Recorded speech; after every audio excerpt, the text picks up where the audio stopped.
Hello, ladies and gentlemen. You are live on Facebook, YouTube, and all major social media platform. And I'd like to welcome you.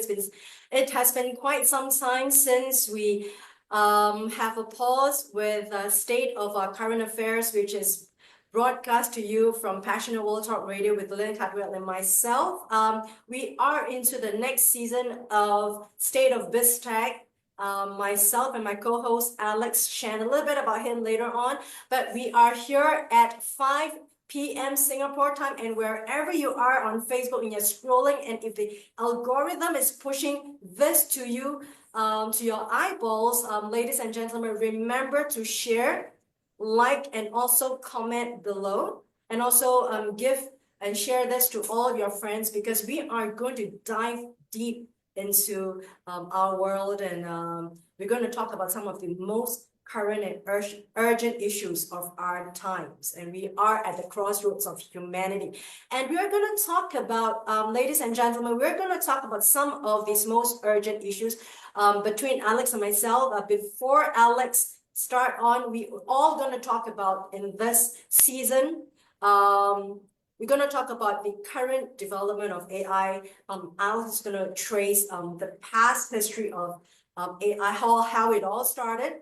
In the last 10, 20 years, it has been existing a long time. It didn't just happen yesterday, ladies and gentlemen. We're going to talk about how AI is impacting the business and technology world, and yourself and me. And we're going to come next week to talk about technology and AI. How is it going to impact on our lives, on the social impact on humanity and the world? Is going to impact on you, your money, and your jobs, and your children's future.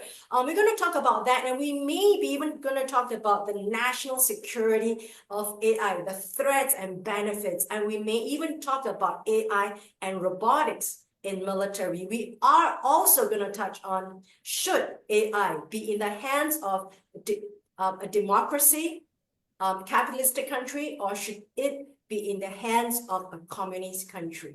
These are some of the most urgent issues that we will face in our lifetime. So it is such a sudden thrust into this scene. And I think that all of us are sitting down here at the edge of our seats and they're looking like, what's going to happen next? So welcome, Alex. Tell us who you are, Alex. Good afternoon, Alex. Where are you right now? Hi. Hi, afternoon. Actually, it's good morning here because I'm in Manchester, United Kingdom.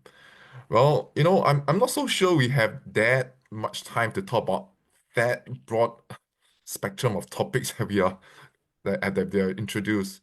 But I think let's try. It is urgent in a way, right? Because I think we ourselves we need to be ready, in order for us to to have really understand what AI is bringing, because it's not going to go away, right? It's here to stay, right? And when I say when it really began, is that we've been using AI for a long time. I mean, Yes. on our mobile phones, on Siri, Google Assistants, been talking to our phone, and a lot of us didn't really even think, that's sort of AI. Yeah. But when ChatGPT came out, it's like, oh my God, it's like a genie came out, right? Okay, So Alex, so I'm just going to hold on a little bit because I want you to be a bit slower for someone who's a novice like me. Um, AI has been around. yeah. It has been around in the past. We call it smart, right? We use a very generic term like this is the smart phone, this is a smart app, etc. And that time, can I say that it was more used B2B, G2B, B2G. But then when ChatGPT came out, it went to B2C. And that's where the retail people like us, we get a shock that this is the capability of AI. Am I right to say that, Alex? Well, I think in a way yes, and in a way no. Well, let's put it this way, right? Yeah. So I mean, or we've been working with AI for, oh my God, I think what, 15 years, something like that. So he's been around. So let's put things into context. So we Mm. have been using AI for a long time, right? You're right, mostly in B2B. So the one of the first, I'm quite sure you know what is OCR, right? Every printer has it. OCR is in optical character recognition. That has been around since what, 1950s? In the 1950s. So he has been used on in fact, on a daily basis by businesses to make our lives easier. So, for example, mail services, no scanning of checks, that has been around for the longest time, right? So that's OCR. And then I think in a maybe in the year early 2000s, maybe 2010s, you have something called speech to text, meaning that you can actually recognize voices. So that again has been sort of bubbling along, right? And but the usage is actually not very wide, but those are still AI. And then Mm. I'm pretty sure you've heard of things like machine learning, and it's still happening today, which is very key in terms of AI, right? But you're right. There seems to be a turning point, and like I mentioned before, the genie coming out of the bottle. That's really like I would, if there's a time or a date, I would actually put that down to maybe end of 2020 when ChatGPT came out, right? It's like almost overnight, right? Everybody's talking about it. I'm not quite sure we remember that moment. I certainly did, because when GPT OpenAI made that announcement, I said, "Oh, what is that?" No, even for people who are within the industry, right, were shocked that some things like that is possible. And well, let's say we are not shocked. We should be shocked that we are shocked. You know what I mean? We're surprised that we're surprised, because we knew that things like that were happening, but to make an actual announcement and to actually see it, that's a different matter altogether. Can I also mention that, since we're having this very open chat to educate the Main Street like person like myself and everyone out there, we all are bombarded by this AI news every day. You know what Sam Altman says, what Elon Musk says, and what Google says, it's like, wow, what are all these things that's happening that's going to throw my world into chaos? So can I just trace back to China? Like I knew that through my very little knowledge in current affairs, China has been using AI, and they have been using AI newscaster for 10 years. For one of the Yep. channels on CCTV, they've been using like over 10 years already. They have been doing that, and they have been talking about that, and the newscaster was reading the news out, and it was just like real. And that has been for a long time. And then we talked about fintech. In 2020, I've been interviewing experts in the scientific field about the fintech technology, and they've been in it for a long time. They've been using AI for a long time to recognize frauds, etc., to detect fraud. That is the money that's been transacted around the world. It's always been deep by either the G's or the B's, governments or businesses. Can you tell us a little bit about that? How the B's, the businesses were using it in specific one or two fintech technology and fintech space, and also like a country like China has been using it for over 10 years, and people were not talking about it, but they have been so actively doing it for years. And I remember just like 5 years ago, they have, because they've got all this data, and Jack Ma was saying, because he was heading Alibaba at that time, he was saying big data is going to be the next thing. He's been doing that for years, been saying that big data. And that time, we still do not have ChatGPT, but he's saying that data will be the biggest thing. And then we have got China coming in to recognize faces in the crowd, and kind of nabbing people who are criminals in crowds just by using the cameras. Am I right Yeah, there? Am I yeah, yeah, right yeah. But about I that? mean, I think one of those things that you have to see it to believe it in a certain sense, right? So if you've been to China, I mean, you're talking about using CCTVs, right? We're not talking about criminals here, right? We're talking about people who are, crossing the street, right? No jaywalking, crossing the red light. Yeah, And like I said, I've been to China and a couple of yeah, places. yeah, yeah, You at cross junctions, right? yeah, There are huge billboards, digital billboards, where yeah. you use the facial recognition to recognize somebody's face and to say that, oh, somebody, which include their name, are published on the billboard to say Wow. that they Oh they my jaywalk. God. Yeah. So if you, in a way, you've got to see it to believe it. You've not done it. The question here would be, why are we, in a way, I mean, we are surprised because number one, we outside of China or outside of the places where, you know, things like that happen, because simply because in our society didn't happen, we cannot assume that it doesn't happen in another Mm, place, right? mm, So I think you're right. And what I'm describing just now about, putting faces on yep. huge billboards in a public space and naming them and shaming them. Wow. And and because that would also affect their social credit, right, in China. Wow, That has already yes. happened 5 years ago, right? Yeah, Maybe I yeah. mean, yeah, about 5 years ago, because I read the news that China was taking registering or recognizing all these faces because they've got like 1.4 billion people, because they've got huge data, like what Alibaba has been saying it like over for so many years by Jack Ma. It says big data is this next thing, and that was like years and years and years ago because Alibaba has collected all this data. I remember specifically, Alex, I read this news that, Jackie Cheung, Zhang Xueyou, he's Mm. such a big singer, right? And he's got some concerts in China.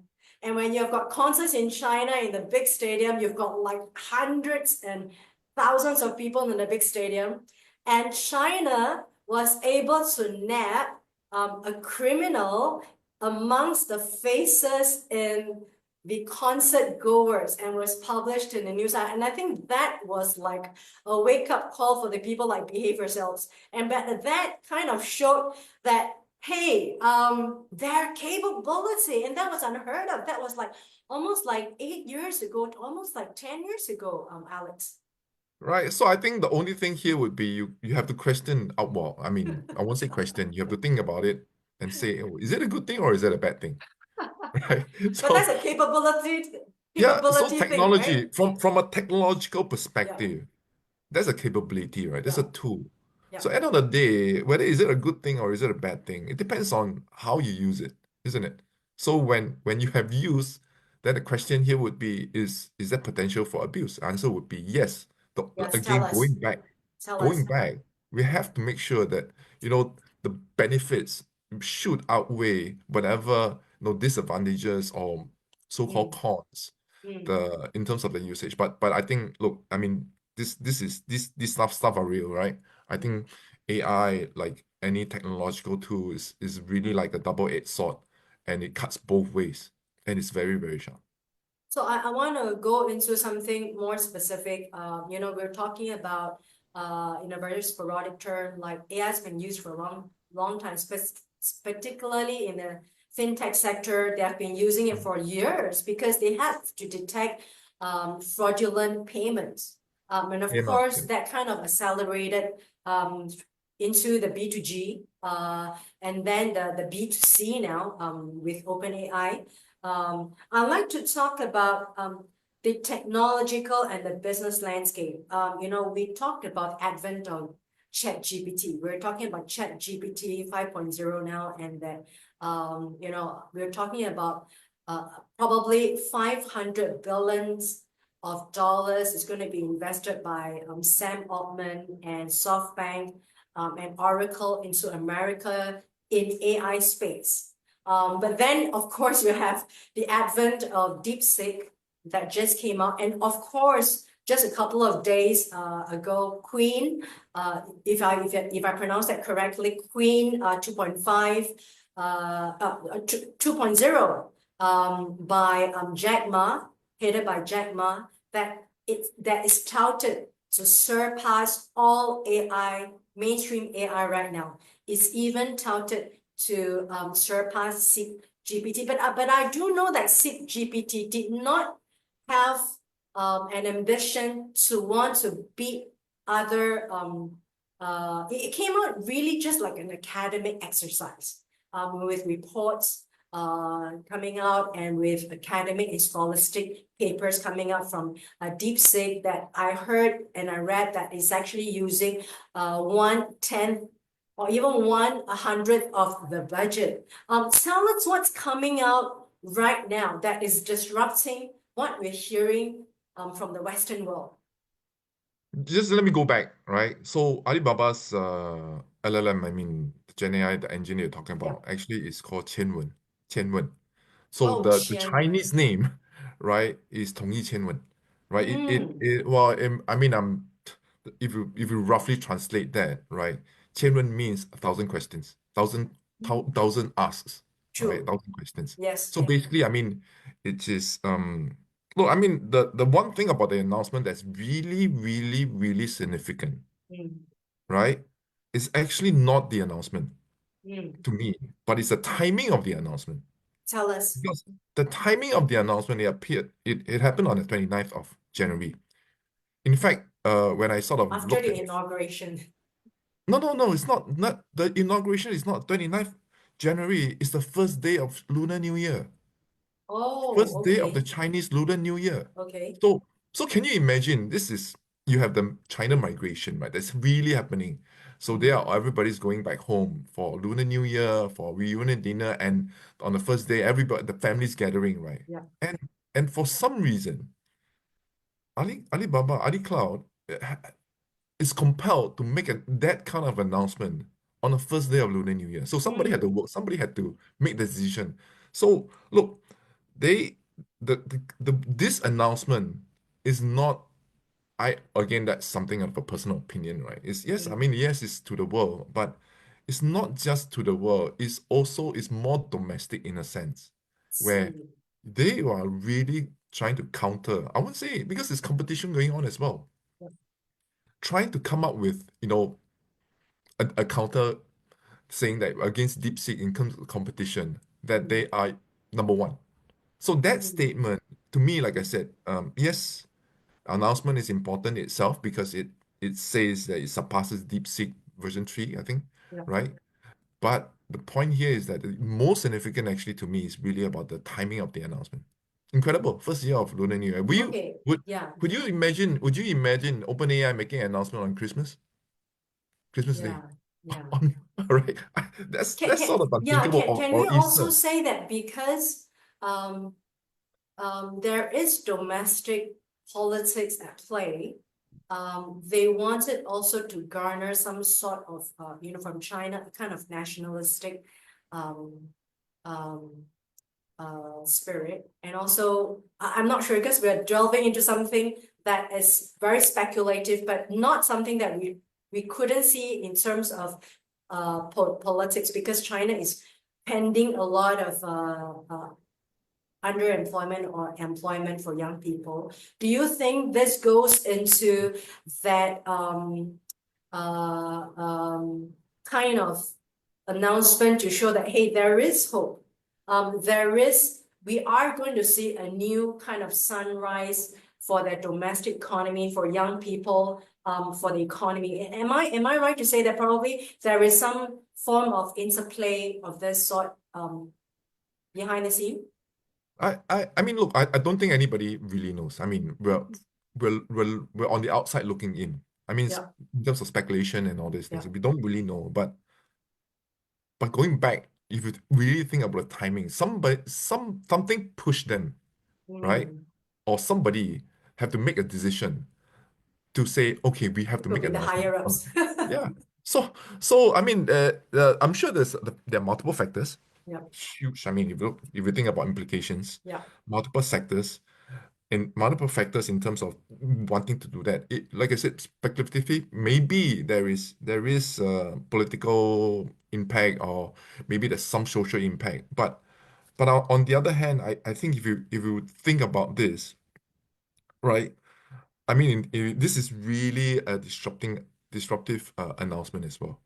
Well, Yeah, not yeah. revolutionary, but more evolutionary on what I would say, perhaps the so-called the s- the s- the GPT 2.0, the age of GPT 2.0. Why I say that? Yeah. It's because when ChatGPT came out, right? Say 2022, end of 2022. Mm, Think of it as um, say for example, the train is being invented, right? mm. So the train is being invented and it's going at a certain speed.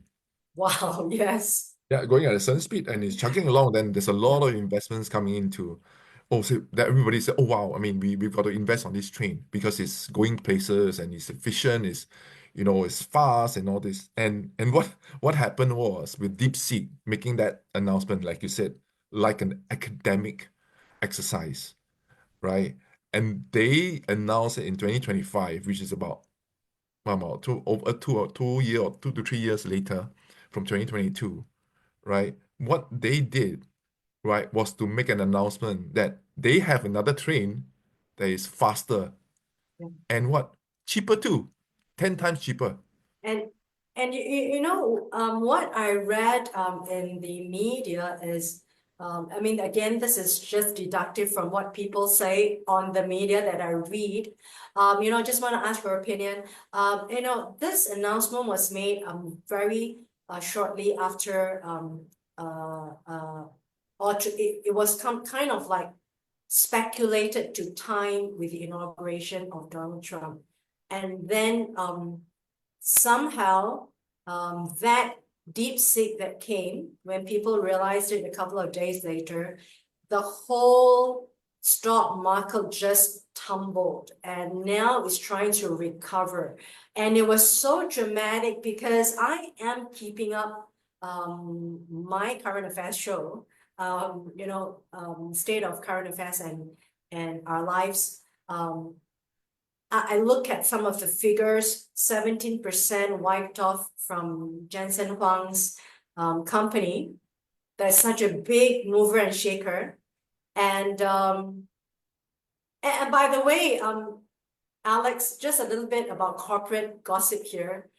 Jensen Huang was not invited to Donald Trump's inauguration. I mean, all these big tech companies were there, right? But he is, Nvidia is an American company, even though he's an immigrant. And he went back to China and Taiwan, if you look at the news, to celebrate the Lunar New Year there in Taiwan and in China. And then you would have this big earthquake in Taiwan during the Chinese New Year. But of course, not a lot of damage.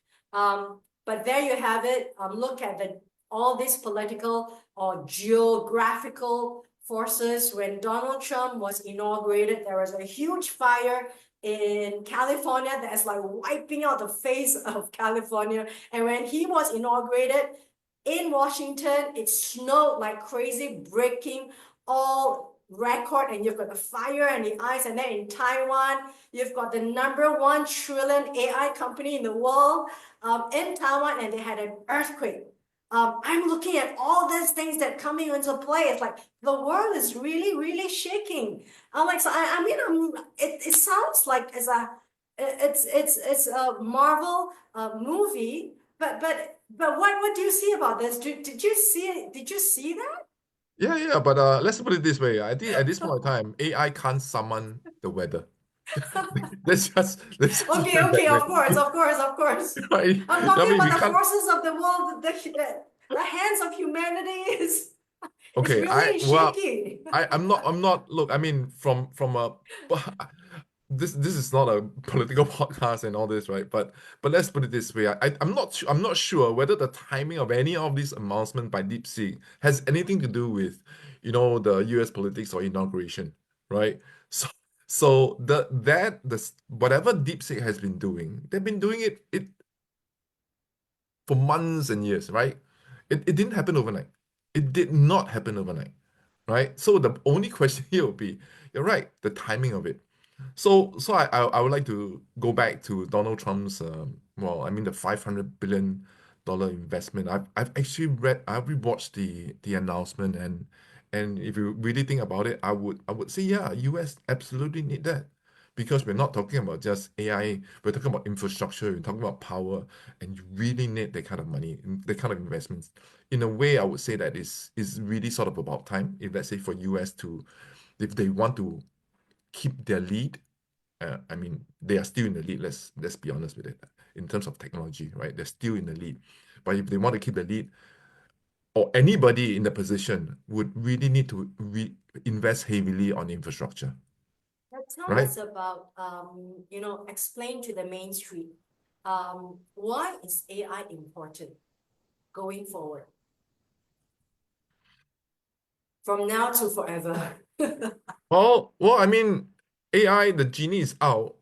Mm, I mean, if the genie is out, then the genie is important, right? So, I the way I see it is genie, it, it, AI is part of technology, is a tool, right? It's something that we can use to hopefully improve our lives, and I think in many ways it can improve our lives.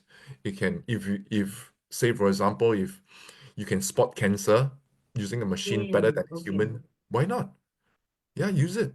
So, but at the end of the day, it's really about how we use this technology to better our lives, right? And I Okay, think yeah. So that's really Alex, the key yeah. part. Alex, to make it very simple to the Mainstreet, I mean, it has not really impacted me yet, but I do know that as a writer, as a business writer like myself, it does help me in terms of research because I do need to ask it certain questions, and I do compare answers with Gemini, ChatGPT, and also Grok from Elon Musk, X, and also some of these questions that I ask, I do compare the quality and the accuracy of the answers.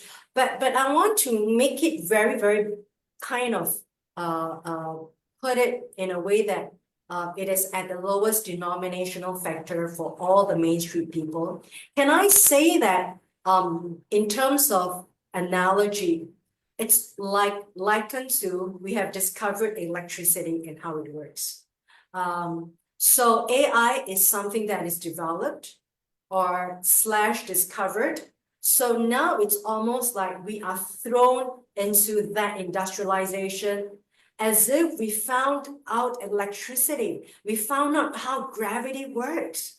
As it is as important as that is going to shake our lives. Can I say that?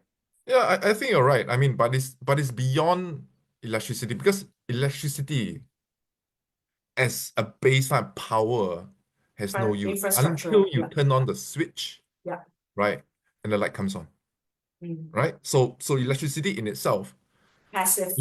if it does not, if it's not delivered to you, you will not have any use for it. Like I said, Mm. you Yeah. got to be able to turn on a switch, right? Yeah. If that switch don't exist, then electricity is no good.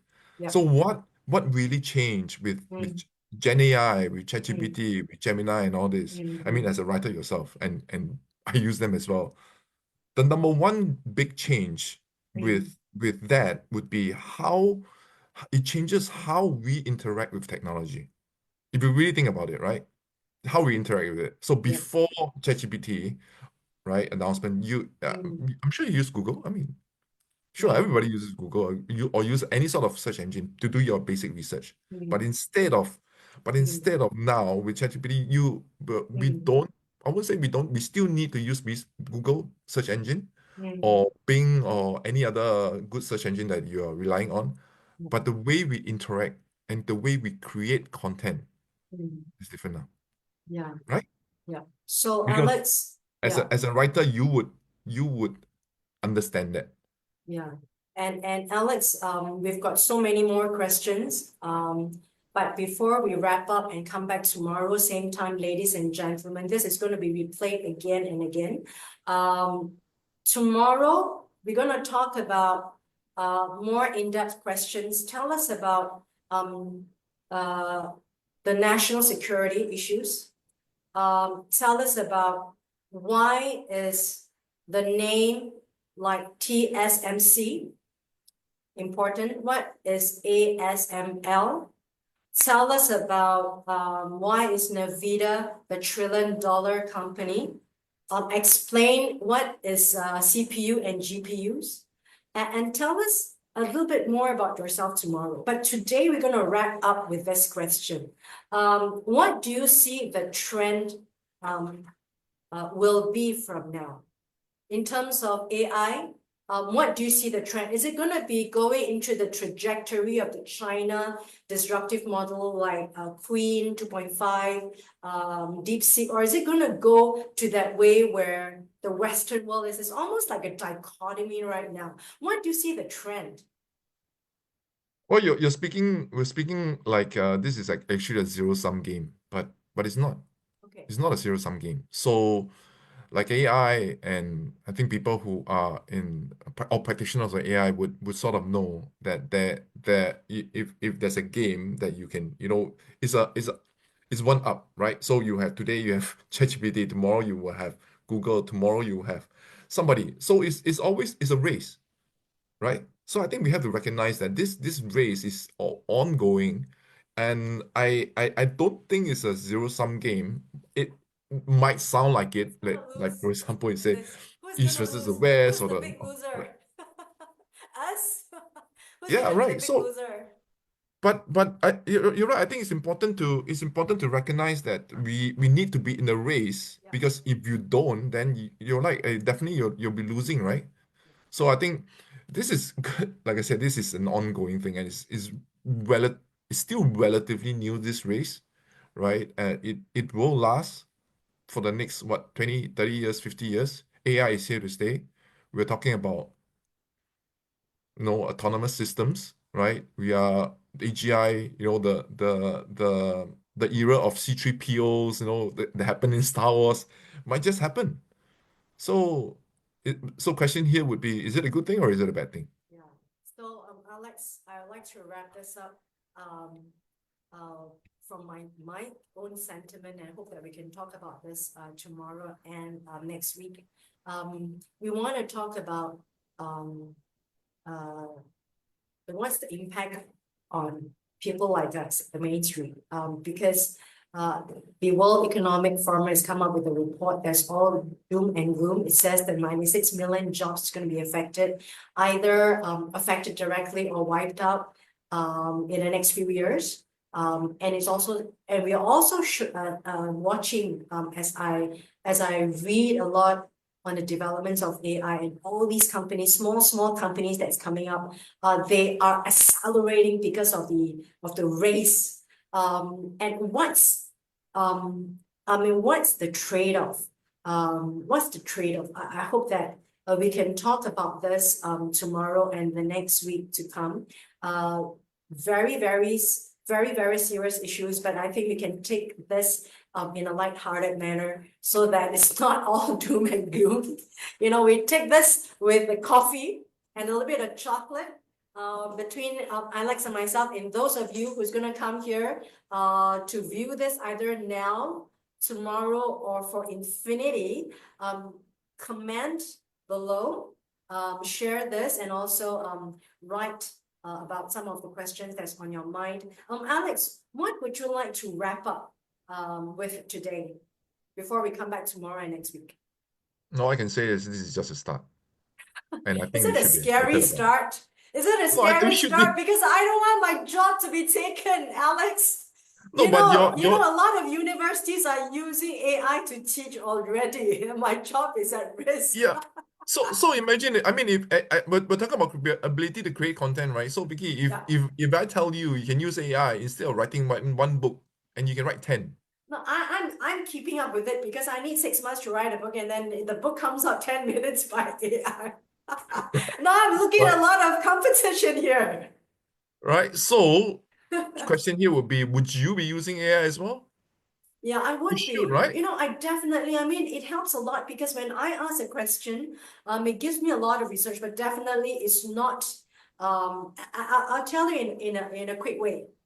We still need the human author.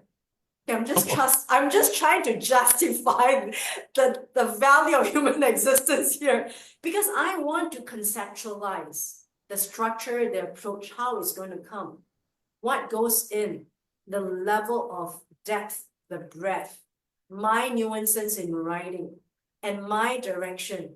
And definitely, I still use Google. And I was talking to my husband. It's like, do I go to the National Library to look at the books for research? I don't go to the library anymore. I use Google. So there's no turning back, right? I mean, I use Google for my research. I do use AI for research. I don't go to the libraries anymore. And do I borrow a book? Except for like curating, I don't borrow a book anymore. I mean, the world has changed. It Well, does facilitate my job. I mean, on yeah. the one hand, it does. But I'm a bit sad. Actually, I was in London yesterday and I went to the library. So I'm No still a one is fan of the there. library. I'm still a fan of the library, perhaps for the atmosphere, or perhaps Yeah, for the surrounding and you know the you being surrounded by books and knowledge, and yeah, that's different because you know online you don't get that feeling. Maybe you are on one hand we're working on AI and you know on what we do, but on the other hand, I also think that we need to keep our feet grounded, yeah. right? I mean, still, look, yeah, Yeah, when you see, when it comes to books, I mean, there is a trend right now that parents and students are going back to books. There are, and that's why I'm going to do a little bit of shameless promotion. Alex, still my bestseller because I've written about 7 books. Um, Gold Nuggets, lessons that change your life, written by 11 authors, international authors. I'm gonna invite you to write a couple of chapters for my next book, Alex. I'm going to compile the speeches of, in one of the books, I hope I can compile the speeches of Jensen Huang because he speaks so well. So, Alex, thank you so much. You know, we'll come back tomorrow. A little bit of banter. It's not all doom and gloom. Let's see, because if we're going to survive and live with AI, we better make the best out of it. Is that right, Alex? yes, you're right. I mean, we'll come back tomorrow, and I must apologize. I think I've been too, you know, I didn't even bother to introduce myself, but let's do that tomorrow, Yeah, and yeah. Now, everybody before can we write. go, those of you who will write to Alex and myself, Alex is my co-host. Alex, please tell us who you are and what's Video Space. Yep. I mean, today now, okay, Yeah, right? yeah, In a nutshell, right? We are. Think of us as Google for video. So Google today, the only format that you cannot search the content within the format yeah. is actually video, right? So even YouTube, you can't go into content, you Or can't search someone's content code. Yeah, a or speech or something like that. somebody's, Yeah. say for example somebody said something Yes. within a video, Yes. you can't search it. Yeah. So that's what we do, right? Yeah. Visuals and Yeah. although and we've been doing it for some time. Video Space is actually a company in UK, right? But in Singapore there's another company called Bubblebox. But we've been doing this for a long time, quite a few years. And videos is really the last frontier for search technology, Yeah. right? It And is. It everybody's is. using videos, right? TikTok, you know, Instagram Live, and right now we're on video as well. Yeah. So video is really the king of content, and if you really think about it, Yeah. that is the only format that The next hasn't been friend. really been Yes. indexed and searched. So Elon Musk said something like, "Oh, the entire world's knowledge has already been consumed by Yeah. all the LLMs." I would say, you know, I would challenge that statement because Mm. the one format that has not been consumed by all these engines, search engines and AI engines and all these, is video content. Yeah. So can I just translate that into very layman's term? For example, I want to find out who said this in my memory. I remember someone said like the sun rises from the east. Who was the first person who said that? So I want to find out the video. Can I go to video space to find out who said this sentence and where is this video? Can I do that? Well, it works a little bit like that. Maybe I can explain that to you. I Yeah, mean, well, it currently now Google doesn't do that, YouTube doesn't do that. So that's a reason because it's really expensive, right? yeah, Really crazy expensive, and y- you probably need a nuclear power plant in order to do that, right? But say for example, let's go back to Donald Trump. If you give me Donald Trump's videos, right, I would be able to pick out every time he said, for example, the most famous phrase probably would be, you know, to make America great again. I will be able to pinpoint, tell you exactly the time, the scene that he actually said that, the to get number of that kid times he right. said it. Yeah, Yeah. So the number of times he said it, and so basically this is video data. We'll be able to get to that clip, right? So from a broadcaster media perspective, this is Mm. what we do in terms of video search, right? To be Yeah. able to find that something that Does it matters to you apply to within the video. audio search also? Because we're like in audios, Yeah, radios, digital yeah. radios. So, for example, even if perhaps, Oh, I mean, we perhaps this is something that we could try out, right? I mean, yeah, for this podcast, yeah, we can actually create something that's searchable for the audience. yeah, It yeah. can be done. Yeah. So with that, Alex, my co-host for tomorrow and next week, he's going to talk more about.